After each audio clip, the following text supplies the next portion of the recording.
Alors, maintenant, à la Farfo, le rendez-vous du matin, on tient à votre bien-être physique et mental. Donc, l'équipe du rendez-vous s'est empressée de trouver quelqu'un qui pourrait prendre soin de nous. Bien, en fait, prendre soin de nous, nous aider à prendre soin de nous, c'est déjà beaucoup. Puis, grâce à nos très intrépides recherchistes, je tiens à le dire, on a 2 recherchistes hors pair qui nous trouvent des personnes et des sujets intéressants. On a trouvé la personne qu'il nous fallait ce matin. On a même si bien trouvé qu'on va pouvoir la ramener pendant plusieurs semaines. Elle va venir faire plusieurs chroniques sur le même sujet, la santé. Puis, elle va nous offrir des trucs, des conseils pour cultiver l'art du bien-être dans sa peau puis dans sa tête. Puis, on va se le dire, ce n'est pas un luxe de ce temps-ci avec tout ce qui se passe, avec l'hiver qui n'en finit plus d'être l'hiver, le confinement qui finit pas. Bon, j'irai pas plus loin. Je pense qu'on a toutes les images mentales de ce que ça évoque. Alors, sans plus tarder, je vous prierai d'accueillir une personne pleine de ressources. Elle est, entre autres, conférencière et animatrice, consultante en développement organisationnel, coach de vie et auteur du guide du mieux-être Vis ta vie. Madame Sylvie Lapointe, bonjour. Ça va bien? Ça va bien, et toi? Très bien, merci. Puis bienvenue au rendez-vous du matin. Merci. Peut-être notre première chroniqueuse. C'est ça. Casser la glace. On part du bon pied. Excellent, oui, tout à fait. Donc, Madame Lapointe, comme je le disais, l'hiver continue de nous faire souffrir. Le confinement, tout ce qui se passe dans le monde, il y a de quoi garder des gens de mon âge un peu sur le qui-vive, un peu inquiets, je dirais même. Oui. Donc, c'est facile de trouver des façons de générer du stress, puis peut-être même de se taper une dépression, parce qu'on sait aussi que février, c'est un peu, l'hiver, il y a le froid qui nous assaille. Donc, on est content de vous avoir là pour que vous nous sortiez votre boîte à outils, une boîte à outils du mieux-être, si j'ai bien compris. C'est tout à fait ça. Donc, on va en parler.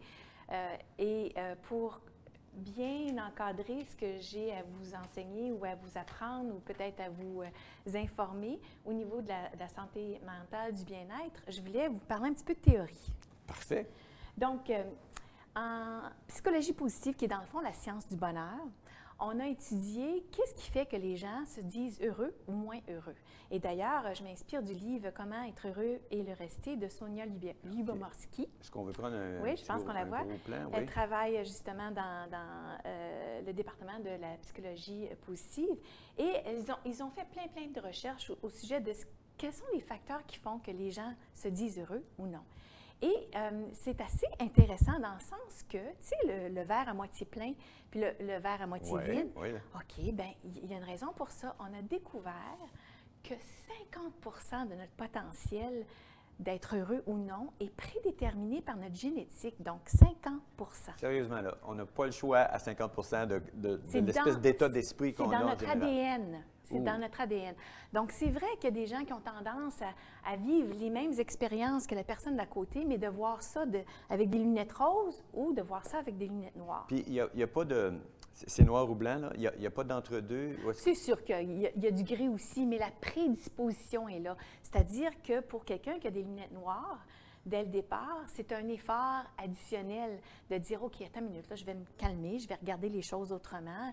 C'est quoi, dans le fond, qui sont des vraies inquiétudes? Qu'est-ce que je contrôle, qu'est-ce que je contrôle pas? OK. Moi, je trouve ça un petit peu déprimant de savoir qu'il y a 50 que c'est pas vraiment moi qui décide. Mais j'imagine que le bon côté, c'est que grâce à la science du bonheur, comme vous le disiez tantôt, il y a moyen de travailler là-dessus puis d'améliorer notre moyenne au bâton, là, si je peux dire. C'est ça, et c'est ce qui nous encourage. Donc, les circonstances de vie, entre autres ton travail, ton statut social, ta maison, ton auto, ton nouveau téléphone, tes vêtements, ton allure physique, on passe beaucoup de temps là-dessus. Hein? Qu'est-ce que tu penses au niveau de pourcentage, là, de justement améliorer son niveau de vie OK. dans notre vie? Comment tu penses? Combien de temps? Je te pose la question. Combien de temps on passe activement à essayer d'améliorer son... Oui, à gagner sa vie, à faire un salaire, à aller chercher... les choses dont on a besoin? Moi, j'ai de la misère à répondre à ça parce que moi, je suis un artiste. J'ai un esprit d'artiste un peu bohème. OK. Donc, je ne pense pas activement à comment je vais améliorer ça. Je pense à est-ce que je vais pouvoir vendre ce scénario-là? Est-ce que je vais me décrocher un autre rôle? OK. Je pense, tu sais, peut-être plus en petite partie. Puis j'ai aussi le loisir d'être avec une compagne qui, elle, est bien établie, fait un très bon salaire. Puis, tu sais, on se le cachera pas. J'aurais pas une aussi belle chemise ce matin si c'était pas de ma blonde. Donc, alors, tu lui fais un clin d'œil, hein? oui, beau clin d'œil, un gros merci. Saint-Valentin hier. Hein? Ah oui, c'est ça. Donc, Donc, c'est ça, les circonstances de vie, hein? Bon, le nouveau bijou, le nouveau téléphone, la nouvelle voiture et tout ça, c'est vrai que ça augmente notre bonheur, mais c'est temporaire. OK. OK? Et ça compte pour juste 10 de notre quotient du bonheur. Alors, tout cet effort-là, à aller chercher les choses dont on pense qu'on a besoin. D'ailleurs, notre focus à l'extérieur nous donne juste 10 de notre quotient de bonheur. OK. OK? Le bonheur, donc, ça il ne s'achète dépasse pas, ça. essentiellement. Le Ça bonheur ne s'achète pas. Excellent.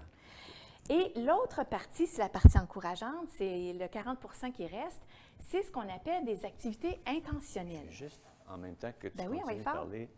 Donc, c'est ça que ça donne. On a la grosse tarte, on a le 50 On a le 10 des circonstances extérieures. et le 40 40 je ne suis pas très bon dans les maths, moi. Mais je m'en fais pas avec ça, voyez-vous. Oui, bien c'est ça. Je vais te faire une confidence. C'est pour ça que je suis allée en travail social et en psychologie, parce que je n'étais pas très bonne dans les maths non plus. Donc, c'est là-dessus que va se passer notre focus, c'est-à-dire comment on grandit ça. Et d'ailleurs, c'est ça, la boîte à outils. OK. Donc, les activités ou les choses qui, scientifiquement maintenant, avec la psychologie positive, on sait, nous donnent un niveau de bonheur plus grand, c'est des choses toutes simples, comme du temps seul pour réfléchir, pour méditer, pour faire des activités qui nous font du bien, que ce soit de la pêche, le jardinage, la cuisine. Ouais. Alors, ces moments d'introspection nous aident à augmenter notre bonheur. Donc, c'est vraiment important d'avoir des moments à nous, là. Tout à fait. Oui, OK. Dire merci. Donc, être reconnaissant, Oui. la gratitude. Et il y a toutes sortes de pratiques autour de ça. Je vais vous en parler plus longuement, mais comme j'ai un journal de gratitude dans lequel j'écris 5 choses à tous les soirs depuis 22 ans. Donc, juste de faire un effort pour dire merci. Du temps en nature. Hein? Là, c'est le temps des cabanes à sucre, oui. du sirop d'érable. Oui.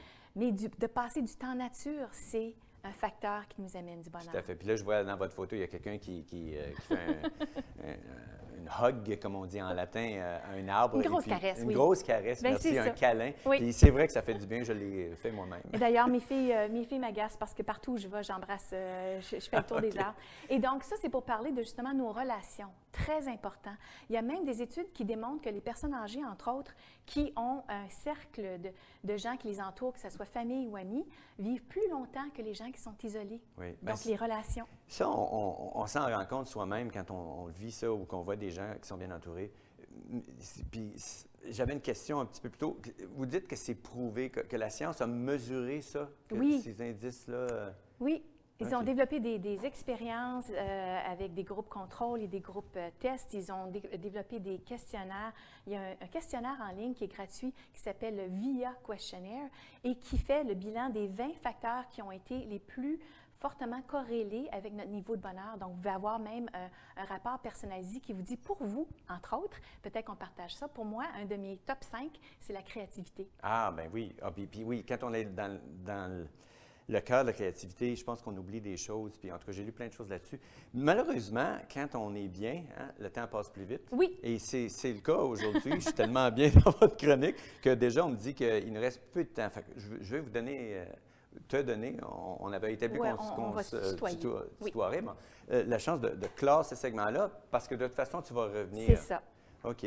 Donc, pour nous quitter aujourd'hui, qu'est-ce que tu nous conseilles à la lumière là, de ce que tu nous as dit dans tes outils? Donc, le sommaire, c'est que le bonheur ne s'achète pas, mais qu'il y a des choses toutes simples qui ne coûtent rien ou très peu, Ouais. qui nous permettent d'augmenter notre bonheur, que ce soit les relations, que ce soit l'activité physique, que ce soit de dire merci, des actes de charité et de prendre soin de son corps et de sa tête de plusieurs façons.